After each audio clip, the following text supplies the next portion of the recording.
നിങ്ങൾ പലരും പലപ്പോഴായിട്ടും ട്രീറ്റ്മെന്റിന് വേണ്ടിയിട്ട് ഡെന്റൽ കോളേജുകളിൽ പോയിട്ടുണ്ടായിരിക്കും. ഇങ്ങനെ ഡെന്റൽ കോളേജിൽ എത്തുന്ന പേഷ്യന്റ് ആദ്യമായി വിസിറ്റ് ചെയ്യുന്ന ഡിപ്പാർട്ട്മെന്റാണ് ഓറൽ മെഡിസിൻ ആൻഡ് റേഡിയോളജി. എന്തുകൊണ്ട് മറ്റു ദന്ത വിഭാഗങ്ങളിൽ നേരിട്ട് കാണിക്കാതെ ഈ ഡിപ്പാർട്ട്മെന്റിൽ ആദ്യം കാണിക്കുന്നു? പല രോഗികളുടെയും സംശയമാണിത്. ഈ ഡിപ്പാർട്ട്മെന്റിൽ വെച്ചാണ് പ്രാഥമികമായ പരിശോധനയും രോഗനിർണയവും നടത്തപ്പെടുന്നത്.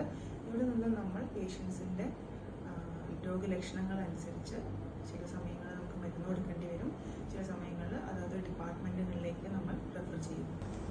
വായ്പുണ്ണ്, വായിലുണ്ടാകുന്ന പ്രീ ക്യാൻസറസ് കണ്ടീഷൻസ്, പിന്നെ ഉമിനീർ ഗ്രന്ഥിയുമായി ബന്ധപ്പെട്ടുള്ള പ്രശ്നങ്ങൾ, ഉമിനീർ ഗ്രന്ഥിയുടെ വീക്കം, ഉമിനീർ പ്രൊഡക്ഷനിലുണ്ടാകുന്ന വേരിയേഷൻസ്, ഡ്രൈ മൗത്ത്, പിന്നെ വായ തുറക്കുമ്പോഴും അടയ്ക്കുമ്പോഴും ഉണ്ടാകുന്ന ബുദ്ധിമുട്ടുകൾ, TMJ ഡിസോർഡേഴ്സ്, പിന്നെ മറ്റു പല അസുഖങ്ങൾ കാരണം വായിലുണ്ടാകുന്ന പല ലക്ഷണങ്ങൾ, ഇവിടെയൊക്കെ രോഗനിർണയവും ട്രീറ്റ്മെൻറ്റും നടക്കുന്ന ഡിപ്പാർട്ട്മെൻറ്റാണിത്.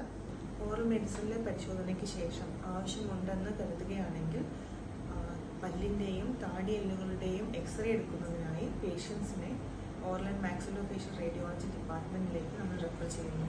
പുറമേ നിന്നും കാണാൻ സാധിക്കാത്ത പല്ലിലെ കേടുകൾ, മുഖാസ്ഥികളിലെയും താടിയെല്ലുകളിലും ഉണ്ടാകുന്ന പൊട്ടലുകൾ, ക്യാൻസറുകൾ, സിസ്റ്റ് ട്യൂമർ, ജന്മനാ ഉണ്ടാകുന്ന മുഖത്തുണ്ടാകുന്ന വൈകല്യങ്ങൾ തുടങ്ങിയവയെല്ലാം നൂതന രോഗനിർണയ രീതികളായ ഡിജിറ്റൽ എക്സ്റേ, CBCT സ്കാൻ തുടങ്ങിയവ ഉപയോഗിച്ച് നമുക്ക് എളുപ്പത്തിൽ കണ്ടെത്താവുന്നതാണ്.